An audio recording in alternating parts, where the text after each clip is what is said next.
Hello student, आज का जो लेक्चर है that is based on JEE और NEET. Okay, so again chapter 1 topic like mole concept, MF, EF, percentage, composition. तो उससे रिलेटेड कुछ एमसीक्यूज है जो आज हम डिस्कस करेंगे. 20 एमसीक्यू है. मैंने जो आपको पीडीएफ दी है उसमें आज के लेक्चर में हम फर्स्ट 10 एमसीक्यू मैं आपको करवाने वाला हूँ और नेक्स्ट 10 जो है that is in the second lecture. Okay, तो सबसे पहले क्वेश्चन नंबर 1. नॉर्मल ये सब क्वेश्चंस हमने पढ़े तो है. जब चैप्टर हमारा कंप्लीट हुआ ऑलमोस्ट, उसमें सारे टॉपिक डिटेल में डिस्कस हो गए हैं. फिर भी उसको एमसीक्यू फॉर्म में कैसे कन्वर्ट करते हैं वो भी आपको पता होना चाहिए. तो इस बेस पे थोड़ी गाइडलाइन हम लेक्चर थ्रू आपको दे रहे हैं. अदरवाइज मैक्सिमम प्रैक्टिस को खुद करनी पड़ेगी. ओके, याद रखना. Now see question number 1. Question number 1 जो है that is based on MF and EF. तो ये सबको पता है. So question number 1, the simplest formula of a compound containing 50% of element X and 50% element Y is. Simplest formula, it means empirical formula. Okay, तो method क्या है सबको पता है. हम टेबल फॉर्म में हमने पढ़ा था. पहले x और y लिखते हैं, उसके बाद सेकंड कॉलम में हम लिखते हैं परसेंटेज. तो दोनों के परसेंटेज 50% है. X and Y both are non, but atomic mass Am that is given for X 10 and for Y 20. Okay. Now all of you we know the method. First we have to take ratio percentage upon atomic mass and that is MR. MR means molar ratio. So 50 by 10 that is 5. 50 by 20 that is 2.5. Now molar ratio you can convert into SR. SR means simple ratio. How can you find out simple ratio? For that divide all figure with lowest number. So 5 और 2.5 में lowest कौन है 2.5. तो 5 divided by 2.5 that is 2 and 2.5 divided by 2.5 that is 1. So we have whole number. Actually last column में whole number आता है तो अपने आप आ गया 2 और 1. So x that is 2. So we have EF that is x to y. Okay, simplest formula, it means x to y. आगे आप MF भी फाइंड कर सकते हो, लेकिन MF के लिए आपके पास एक कंपाउंड जो है उसका मोलर मास होना चाहिए. ओके, लेकिन हमारे पास अभी मोलर मास नहीं है तो हम MF तक नहीं जा सकते. नेक्स्ट जो सेकंड क्वेश्चन है उसमें हमें MF तक भी जाना है. So again question number 2 related with this topic. Compound contains oxygen and nitrogen. Only 2 element oxygen and nitrogen. Okay, and percentage that is oxygen 69.5% and remaining that is 30.5. Now advice is you have to check total 100% होना चाहिए. यदि नहीं हुआ तो third element होगा. वो कहाँ से पता चलेगा? ऑप्शन से. ओके, तो अभी ये दोनों का एडिशन आई थिंक 100% हो गया. Now atomic mass oxygen that is 16 and nitrogen that is 40. Now convert into MR. MR means molar ratio. So 69.5 divided by 16. So you have 4.34. Just check all of you. 4.34. And what about nitrogen? That is 2.178. Yes, 2.178. ये सबको पता होना चाहिए. MR कैसे find करते हैं? Percentage को atomic mass से क्या करते हैं? डिवाइड करते हैं. Okay, so this is MR. Now SR, simple ratio. So again divide by this number. So 4.34 divided by this. So you will get I think 1.99 and this one is 1, and convert into whole number, that is 2, and this is 1. So first element, that is nitrogen, so EF is equal to N1, clear, 1:2, and oxygen 2, so EF, that is NO2. Now we have to find out molecular formula, मतलब आपको आगे जाना है तो उसके लिए आपको पता है n फाइंड करना होता है। ऑन n के लिए आपके पास फॉर्मूला मास होना चाहिए, and formula mass based on EF, therefore formula mass is equal to 14 plus 32, nitrogen 14, O2 16 into 2, that is 32, so 4 plus 2 6, and 3 plus 1 46, so 46, that is the formula mass. Now one integer number, that is n, and n, that is a ratio of molar mass, method सबको पता है, molar mass upon formula mass. Molar mass, that is given, molar mass, it means molecular weight, that is 92, and formula mass, that is 46, I think that is 2, and that is always integer. Okay, now MF means molecular formula, MF is equal to N into EF, here N, that is 2, and EF, that is NO2, so multiply with 2, so N2O4, yes, N2O4, and that is molecular formula. Clear? Okay, so this is the second one. Now next, third one, that is based on percentage composition. So one compound name is given, say that is ammonium sulfate, उसके formula नहीं दिए हैं, तो कभी कभी topic easy होता है लेकिन स्टूडेंट को फॉर्मूला ही पता नहीं है, अब फॉर्मूला में गड़बड़ हो जाएगी तो आप इसका आंसर नहीं दे सकते। ओके, तो अमोनियम सल्फेट की जो फॉर्मूला है वो आपको पता होनी चाहिए। मान लो कि अभी आपको कुछ पता नहीं है, लेकिन जब आप रेडॉक्स पढ़ोगे तो फॉर्मूला, कंपाउंड की फॉर्मूला कैसे बनती है बेस्ड ऑन वैलेंसी, वो आपको पता चल जाएगा। तो अभी मैं थोड़ी आपको हिंट दे रहा हूँ। एमोनियम अप टू 10, आपने एमोनियम नाम तो सुना है, but ammonium that is ion, so you have to write like this NH4+, okay, and sulphate that is also ion SO4-2। अभी इन दोनों का जो कॉम्बिनेशन है दैट इज एमोनियम सल्फेट।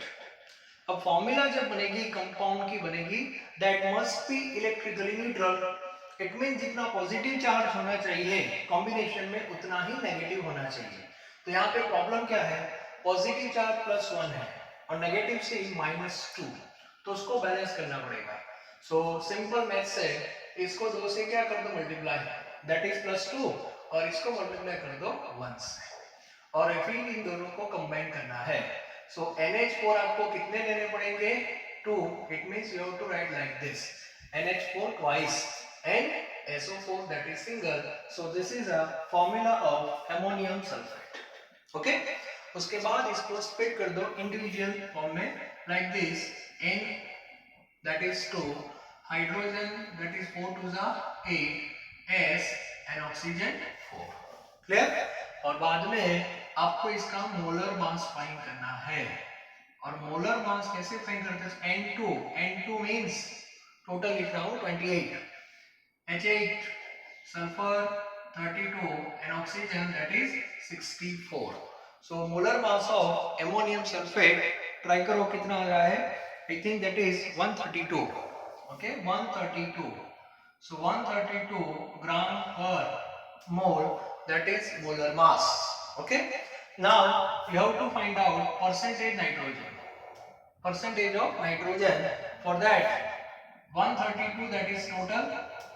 अब 132 में नाइट्रोजन का पार्टिसिपेशन टोटल कितना हुआ, 28। यहाँ पे स्टूडेंट गलती करते हैं, नाइट्रोजन 40 लिख देते हैं, टोटल नाइट्रोजन लिखना है, पार्टिसिपेशन मैंने बताया that is 28 into 100, so answer becomes I think 21%, round of कर देना। ओके, सो इस बेस पे हम कर सकते हैं, मतलब क्वेश्चन बहुत इजी है लेकिन आपको फॉर्मूला पता होना चाहिए।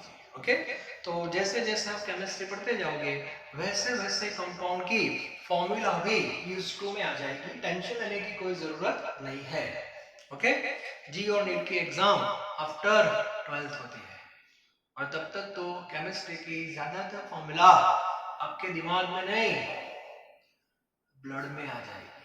क्या आ जाएगी? ब्लड में। यस, डॉक्टर फ्यूचर में ब्लड टेस्ट करेंगे ना, तो पहले फॉर्मूला बाहर आना चाहिए। इतनी आपकी प्रिपरेशन होनी चाहिए in short. Okay, now see next, that is based on mole concept.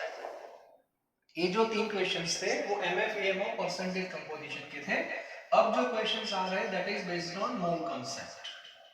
तो क्वेश्चन अच्छी तरह पढ़ो। क्वेश्चन क्या है? which one of the following is the lightest? हाँ, मतलब आपको 4 मैटर दी है, इसमें सबसे लाइटेस्ट कौन है? मतलब लाइटेस्ट और हैवीएस्ट डिसाइड कैसे होगा? क्वांटिटी की किस मेथड से होगा? ज्यादातर बोलते हैं ना ये बहुत भारी है, ये बहुत हल्की चीज है, वो हम डिसाइड कैसे करेंगे? Based on mass. Yes, not based on mole, not based on volume, mass से डिसाइड होता है। कुछ पर्सन ऐसे होते हैं इतने बड़े बड़े होते हैं तो उसका वॉल्यूम ज्यादा है लेकिन उसका मास आप मेजर करना 40 kg होगा। बोले ऐसा हम बोलते हैं ना कभी कभी एयर भरी हुई है। हाँ, ऐसे मतलब किसी भी मैटर हैवी है या लाइट है, वो क्वांटिटी की किस मेथड से डिसाइड होता है? दैट इज बेस्ड ऑन मास। तो आपको यहाँ पे 4 ऑप्शन जो दिए हैं वो डिफरेंट यूनिट में है, तो सबको मास में कन्वर्ट कर दो बस, और कुछ नहीं है। और कैसे कन्वर्ट करना है उसके लिए हमारे पास वो ट्राइंगल का कॉन्सेप्ट तो है ही। अब भूलना मत, मैंने फर्स्ट डे से आपको बता दिया है। ठीक है, ये वॉल्यूम है, यहाँ पे मोल और यहाँ पे मास। किसी भी तरह हमें मास में आना है और किस बस में बैठना है वो भी मैंने आपको बता दिया है। Okay, and this part only for gas, ये भी क्लियर होना चाहिए। ठीक है, मोल है, उसके आगे हम मॉलिक्यूल्स में भी जाते हैं, तो ये सब क्लियर होना चाहिए। वन बाय वन पहले चेक करते हैं। चलो, क्वेश्चन नंबर 4, ऑप्शन ए, इसको कैसे सॉल्व करते हैं? इनिशियल लेवल पे थोड़ा स्लो मोशन में जाएंगे, उसके बाद आपको प्रैक्टिस से स्पीड आ जाएगा। ऑप्शन ए जो है that is 0.2 mole of hydrogen gas. 0.2 mole hydrogen gas लिखा मतलब H2, गलती से H मत लिख देना। Hydrogen that is in H2 form and which is stable form of hydrogen which is known as dihydrogen also. ठीक है, सो 0.2 मोल हाइड्रोजन है, मतलब आपको मोल पे खड़े खड़े और हमें फाइंड करना है मास। तो मोल को मास में कैसे कन्वर्ट करोगे? तो मोल को मोलर मास से क्या कर दो? मल्टीप्लाई करना पड़ेगा। मोल फाइंड नहीं करना है, हाँ यस, मास में जाना है। सो मोलर मास हो जाएगा 2 that is 2, it means 0.4 gram H2। Yes, जो ऑप्शन ए है वो आपका हो गया 0.4 gram. Clear? Okay, now option B that is 6.022 10⁻22 molecules, yes, molecules of nitrogen के मोलेक्यूल्स दिए हैं। तो मोलेक्यूल्स दिए हैं तो उसको भी मास में लाना पड़ेगा, डायरेक्ट तो आएगा नहीं। तो पहले मोलेक्यूल्स को मोल में कन्वर्ट कर दो। कैसे करोगे? तो उसको डिवाइड करते हैं, याद है? हाँ, किस नंबर से? एवोगैड्रो, और एवोगैड्रो नंबर क्या है वो भी आपको पता है। तो ये दोनों कैंसिल हो गए। सो फाइनली मोल कितने हुए? 10⁻22 और 10⁻23, इट मींस 10⁻⁻1 एंड 10⁻⁻1 मींस 0.1। तो 0.1 जो है वो मोल है और इसको मल्टीप्लाई करना पड़ेगा N2। तो N2 का मोलर मास है 14 into 2 that is 28, so mass is 2.8 gram. Yes, N2, तो N2 का मास हो गया 2.8 gram. Now option C that is already in mass 0.1 gram of silver, तो इसको कन्वर्ट करने की कोई जरूरत नहीं है। ठीक है, 1 ग्राम नहीं है। Now option D that is 0.1 mole O2 gas, oxygen, वो मोल में दिया है तो मास में कन्वर्ट कर दो, that is multiply with 32 and that is equal to 3.2 gram oxygen. ठीक है, now see all data in terms of mass. Now you can compare easily. So again question, that is lightest, हल्का कौन है? तो मास सबसे कम किसका है? 0.4, 2.8, 0.1 या 3.2. So that is 0.1. क्लियर? ये पता होना चाहिए. सोचो मेटल है, सॉलिड और ये तीनों गैस है, फिर भी ये तीनों जो गैस है वो भारी है क्योंकि मास ज्यादा हो गया ना. यस, इसलिए. ओके, सो मास के बेस पे हम डिसाइड कर सकते हैं कौन सा मैटर लाइट है और कौन सा हैवी है. यू कांट जज with the help of physical state. Clear? Okay, chemistry. Now question number 5. Question number 5, that is based on concentration. Yes, and one of the important question, most important question, that is based on concentration. Now see, interesting question. 250 ml of sodium carbonate solution containing 2.65 gram of Na2CO3. मतलब किसी ने solution बना दिया है sodium carbonate, तो कितना बनाया? 250 ml. कैसे बनाया होगा? तो बीकर में पानी लिया होगा. कितना पानी लिया? 250 ml, और उसमें सोडियम कार्बोनेट जो सॉलिड फॉर्म में होता है वो डाल दिया.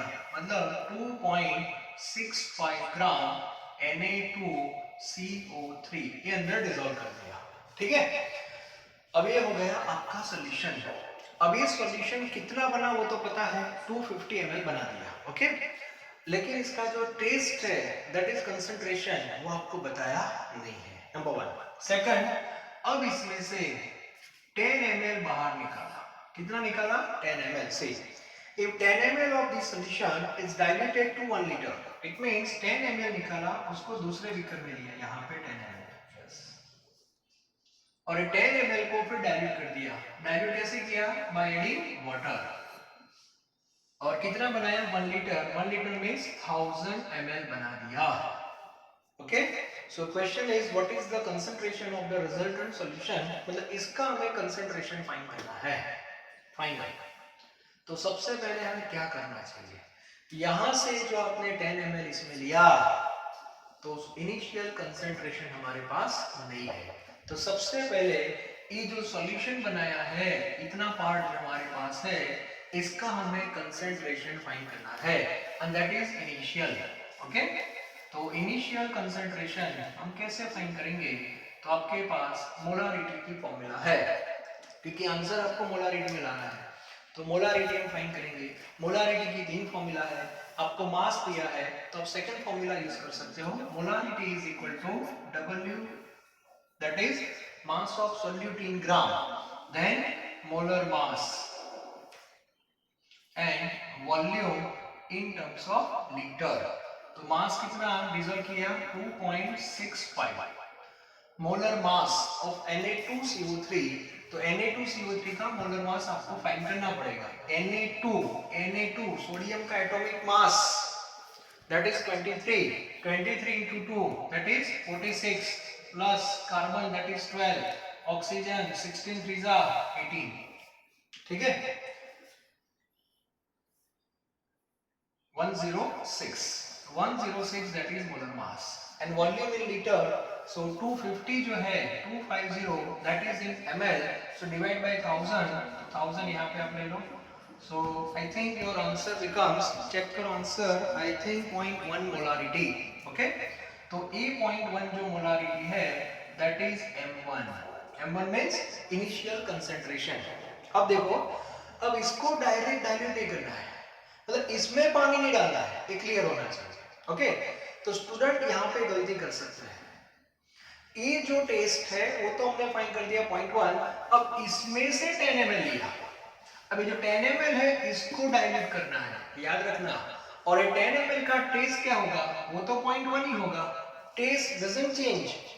मुझे बताओ, आपकी मम्मी ने बहुत ज्यादा वेसल में, बड़ी वेसल में शरबत बनाया लेमन का, अच्छा बना दिया. ओके, इतनी क्वांटिटी बनाई, मान लो कि 100 लीटर बनाया. चलो, अब उसमें से आपने 1 ग्लास शरबत बाहर निकाला, तो मुझे बताओ वो जो शरबत था उसका टेस्ट क्या रहेगा, वो तो वही रहेगा।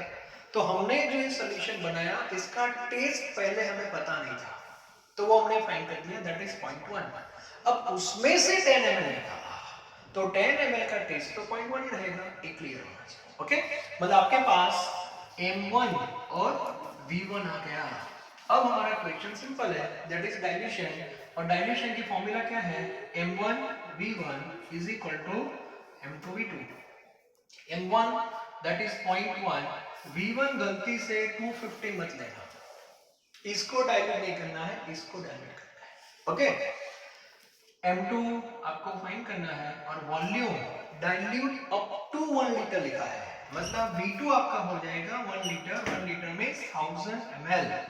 तो आपका जो आंसर है M2 that becomes 0.00001 I think, sorry 1 मोल, ये हो जाएगा। क्लियर? तो क्वेश्चन बहुत इंपॉर्टेंट भी है और इंटरेस्टिंग भी है। कंसंट्रेशन का कॉन्सेप्ट जो है वो परफेक्ट होना चाहिए। क्लियर? तो जैसे जैसे प्रैक्टिस होती जाएगी आपका ये प्रॉब्लम सॉल्व हो जाएगा। Okay, now next question again based on mole concept, but we have to find out number of electrons. आगे हमने ऐसे क्वेश्चन देखे हैं, number of proton, number of neutron, number of electron कैसे फाइंड करना है। ओके, तो उसके लिए हमें मोलेक्यूल तक जाना है, मैंने मेथड आपको बताई थी, और मोलेक्यूल तक जाने के बाद आपको एटम में नहीं जाना है। ओके, डायरेक्ट जो मोलेक्यूल है सिंगल मोलेक्यूल, उसमें आप प्रोटॉन, न्यूट्रॉन, इलेक्ट्रॉन फाइंड कर सकते हो, और बाद में आप उसको नंबर ऑफ मोलेक्यूल से मल्टीप्लाई कर देना, तो आपको आंसर मिल जाएगा। Clear? Now question number 6, number of electron in mole of hydrogen. Mole of hydrogen means what? 1 mole hydrogen. Okay, मतलब आपके पास 1 mole hydrogen है, 1 mole hydrogen means H2। Hydrogen molecule mention किए, देखो स्पेसिफाई किया है हाइड्रोजन एटम ने। Clear? सो H2 हो गया, तो इसके मोलेक्यूल कितने हो गए, 6.022 into 10⁻²⁵ molecules। चलो इतने हो गए। Okay, now we have to find out number of electrons. तो सबसे पहले 1 मोलेक्यूल में कितने इलेक्ट्रॉन पता होने चाहिए। सो इन 1 मोलेक्यूल ऑफ H2 contains, चलो ऐसा मैंने आपको बताया था, तो आपके पास H2 का एक ही मोलेक्यूल है, तो इसमें 2 एटम हुए कि नहीं। Now each atom contains only 1 electron, so 2 atom contain 2 electron, तो यहाँ पे 2 इलेक्ट्रॉन आएंगे। क्लियर? मतलब एक मोलेक्यूल में 2 इलेक्ट्रॉन होते हैं। क्लियर? ओके, अब हमारे पास तो इतने मोलेक्यूल हैं, therefore 6.022 into 10⁻²⁵ molecules of hydrogen contains. तो ये नंबर जो है इसको 2 से क्या कर दो, मल्टीप्लाई, तो आपका जो आंसर है वो 6 2 12, 12.046 ऑप्शन डी आएगा। ओके, बॉम्बे। तो चेक कर सकते हो, इलेक्ट्रॉन प्रोटॉन दोनों सेम हो सकते हैं, नो चेंज। इसमें हम न्यूट्रॉन फाइंड नहीं कर सकते, उसका रीजन है न्यूट्रॉन है हाइड्रोजन में है ही नहीं, ड्यूटेरियम की बात कर रहे हैं हम, हाँ सॉरी प्रोटियम की बात कर रहे हैं। ठीक है, तो हाइड्रोजन न्यूट्रॉन है ही नहीं, तो उसमें आंसर 0 आएगा, तो ये भी याद रखना। Okay, next question number 7 again based on mole concept. Now see the incorrect statement for 14 gram of carbon monoxide. It means we have one sample and sample that is carbon monoxide 14 gram CO. The carbon monoxide जो है उसका मास दिया है। Okay, अब उससे related 4 statement है, तो कौन सा स्टेटमेंट मैच नहीं हो रहा है, मतलब गलत है। तो सारे जो ऑप्शन दिए हैं वो क्वांटिटी की डिफरेंट जो मेथड्स है उसमें दिए हैं। आप नोट डाउन करो, वॉल्यूम दिया है, मोल दिया है, मोलेक्यूल्स दिया है। इन शॉर्ट हमें क्या करना है, ये जो मास है इसको मोल में, इसको वॉल्यूम में, इसको मोलेक्यूल्स में कन्वर्ट करना है, और बाद में चेक करना है which one is correct and which one is incorrect। तो सबसे पहले मास दिया है तो उसको मोल में क्या कर दे, कन्वर्ट कर दे। चलो पहले मोल चेक करते हैं कि गैस है, तो वॉल्यूम भी फाइंड कर सकते हैं। Okay, moles of carbon monoxide, mole कैसे फाइंड करोगे, 14 divide by 28 that is molar mass. Okay, so answer becomes 0.5 mole. चलो मोल्स आ गए। इसके बाद हम वॉल्यूम फाइंड करते हैं, volume of carbon monoxide at STP. तो वॉल्यूम कैसे फाइंड करते हैं, तो 22.4 से क्या कर दो, मल्टीप्लाई कर दो। ठीक है, सो 0.5 जो मोल है इसको मल्टीप्लाई करना पड़ेगा 22.4 से। 0.5 दैट इज हाफ। 0.5 का मीनिंग क्या होगा, हाफ होगा। थोड़ा दिमाग लगाओ, तो 22.4 का हाफ कर दो दैट इज 11.2 लीटर। तो वॉल्यूम इतना होगा। इसके बाद हमें चेक करना है मोलेक्यूल्स। मोलेक्यूल्स कैसे फाइंड करते हैं, तो मोल को एवोगैड्रो से मल्टीप्लाई करते हैं। तो 0.5 जो है दैट इज हाफ ही हुआ ना, मतलब 6.022 10⁻23। ये जो फिगर है इसको 2 से डिवाइड ही करना है। तो आपका जो आंसर आई थिंक 3.011 इनटू 10⁻23 जो आंसर आएगा वो मोलेक्यूल्स में आएगा। क्लियर। तो हमने 14 ग्राम जो दिया है उसको मोल में, वॉल्यूम में और मोलेक्यूल में कन्वर्ट कर दिया। ठीक है, अब कौन सा ऑप्शन मैच हो रहा है और कौन सा ऑप्शन मैच नहीं हो रहा है वो हम चेक करेंगे। ठीक है, so option A that is it occupy 2.24 litre. सबसे पहले फर्स्ट ऑप्शन ही मैच नहीं हो रहा है। देखो वॉल्यूम इतना आना चाहिए 11.2 litre. STP NTP both are same, don't worry about this. It corresponds to 1/2 mole of CO. 1/2 means 0.5. Yes, this is correct. D match हो रहा है। Third, it corresponds to same mole of CO and N2. CO के मोल कितने आए? 0.5. तो N2 का मास यदि आपने 14 लिया, N2 नाइट्रोजन, तो उसके मोल भी कितने आने चाहिए? 0.5, क्योंकि N2 का मोलर मास भी 28 ही है, तो ये भी सही है। And it corresponds to 3.01 10⁻23 molecules of CO, तो ये भी सही है। मतलब last 3 option that is correct and the first one is incorrect। तो आपको आइडेंटिफाई कौन सा करना है, इनकरेक्ट। तो इसमें आपका आंसर आएगा ए। क्लियर। Okay, now number 8। तो ऐसे क्वेश्चंस आपको मिलेंगे। हर बार करेक्ट ऑप्शन चूज करना जरूरी नहीं है, इनकरेक्ट भी आ सकता है। एक बार कॉन्सेप्ट क्लियर हो जाए आपका, फिर क्वेश्चन का जो फॉर्मेट है वो तो कोई भी आ सकता है। इसको बोलते हैं एमसीक्यू। क्लियर, कोई फिक्स नहीं होता। Now next, the number of moles of BaCO3 which contain 1.5 moles of oxygen atom। अभी जो क्वेश्चन है दैट इज बेस्ड ऑन थोड़ा स्टोइकियोमेट्री का कॉन्सेप्ट है, मतलब मॉलिक्यूल को स्प्लिट कर दो। Molecule made up of atom, तो सिंपल है बेरियम कार्बोनेट BaCO3। अब इसको पूरा ओपन कर दो, स्प्लिट कर दो। तो स्प्लिट कैसे होगा, तो Ba कितना है 1, carbon 1 and oxygen 3। So what is the proportion, mole proportion. Stoichiometry में हम मोल प्रोपोर्शन के बारे में बोलते हैं। सो 1:1:1:3। It means 1 mole BaCO3, 1 mole BaCO3 contains 1 mole Ba, 1 mole carbon and 3 mole oxygen atoms। Clear. तो इसमें से लिख सकते हो, तो यहां से भी लिख सकते हो। अब स्टोइकियोमेट्री में रिलेशन दो कंपोनेंट के बीच में होता है, मैंने ऐसा बताया था थियोरी में, तो उस पर टिक मार्क कर देते हैं। तो इसमें BaCO3 और ऑक्सीजन के बीच में बात है। यस, हो गया। अब ये दो में से किसी एक का डेटा आपके पास है, which contain 1.5 mole oxygen atom, मतलब ऑक्सीजन आपको दिया है 1.5 mole. Clear. So according to this you have to find out number of moles of BaCO3। Simple है कि नहीं। ए 1 है तो ए 3 मिलता है, तो उल्टा सोचो ना, ए 3 मोल कब मिलेंगे आपके पास 1 मोल हो तो 3 से 1 है तो 1.5 से कितना होगा, तो 3 का हाफ है। देखो ये 3 का हाफ है तो ये 1 का भी हाफ ही होगा। तो आपका जो आंसर है वो 0.5 होगा कि नहीं, और पता नहीं चलता तो डिवाइड कर दो। ठीक है, सो 0.5। सो 0.5 मोल आपका आंसर रहेगा. Now question number 9. Okay, now see the question number 9. Largest number of molecules. Largest number of molecules का मीनिंग होता है नंबर ऑफ मोल्स जिसके ज्यादा होंगे, क्योंकि मोल नंबर है तो मोल जिसके ज्यादा उसके मोलेक्यूल भी क्या होंगे, ज्यादा होंगे.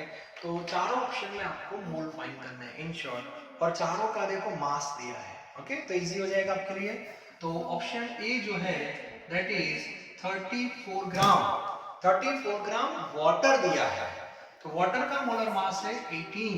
सो 34 को 18 से डिवाइड कर दो. Okay, so 34 divide by 18, so answer becomes 34 divide by 18, that is 1.8. Check करो 1.8 mole. Okay, 1.8 mole I think 88. yes 1.88. okay, now option B, that is 28 gram. 28 gram that is carbon dioxide. तो carbon dioxide का molar mass आपको पता है 44 है. So 28 divided by 44, check the value, that is 0.636. 0.636. Option C, 46 gram of methanol. Methanol जो है CH3OH, इसका molar mass है 32. So answer becomes 1.32, 1.43, sorry, 1.43 moles. And option D, that is 54, और 54 है N2O5. तो मोलर मास सबको पता होना चाहिए. So molar mass 108. तो ये हो जाएगा आपका आंसर 0.5 मोल. ऐसा मैंने कैलकुलेट किए थे आपके लिए. ओके, चलो अब कौन सा फाइंड करना है इसमें, लार्जेस्ट नंबर ऑफ मोलिक्यूल्स. तो जिसके मोल ज्यादा उसके मोलिक्यूल्स ज्यादा होंगे. तो सबसे ज्यादा मोल आपको कौन से दिखाई दे रहे हैं, वाटर में दिखाई दे रहे हैं, तो आपका आंसर रहेगा 9. Clear? Okay, and the last question, that is question number 10. चलो 10 जो है उसमें सिंपल ही है. PCl3 आपको दिया है, मोल कॉन्सेप्ट का ही है. PCl3 और PCl3 के मोल दिए हैं 1.4 मोल. यस, PCl3 जो है उसके 1.4 मोल दिए हैं, और आपको फाइंड करना है एटम्स. सिंपल. तो मोल में से एटम फाइंड कैसे करते हैं, तो मोल में से पहले मोलेक्यूल्स फाइंड करने पड़ेंगे. मतलब 1.4 को मल्टीप्लाई करना पड़ेगा 6.022 into 10⁻23 से. तो आपका ये जो आंसर आ गया that is in terms of molecules. ये मोलेक्यूल्स आ गए. ठीक है, मोलेक्यूल्स के बाद हम मल्टीप्लाई करेंगे. टोटल एटम पूछा है, total atom.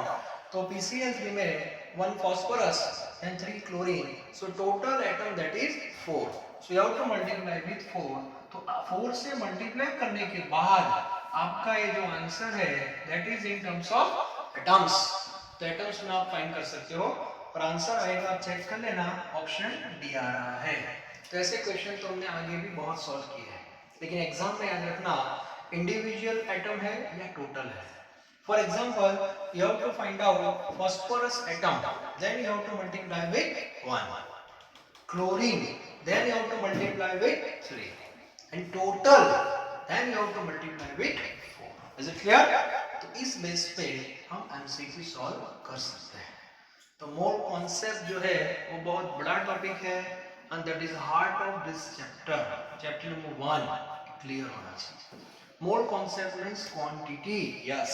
And another that is quality, that is concentration. और ये दो टॉपिक का जो होल्ड है वो इस चैप्टर पे बहुत ज्यादा है. साथ में स्टोइकियोमेट्री वो भी आप याद रखना. MFEF तो थोड़ा बहुत सा चलता रहता है, लग अच्छा है तो MFEF के MCQ भी आ सकते हैं. ओके, लेकिन JEE की एग्जाम हो या नीट की एग्जाम हो, एक क्वेश्चन आपका फर्स्ट चैप्टर से 101% आपको मिलेगा. और फर्स्ट चैप्टर में जितनी ज्यादा प्रैक्टिस करोगे उतना फर्स्ट चैप्टर में तो बेनिफिट मिलेगा ही, साथ में उसके MCQ सॉल्व करने से आपका जो दिमाग है वो एक्टिव हो जाता है. क्लियर? तो नेक्स्ट 10 जो एमसीक्यू है वो हम नेक्स्ट लेक्चर में देखेंगे. Okay, thank you very very much.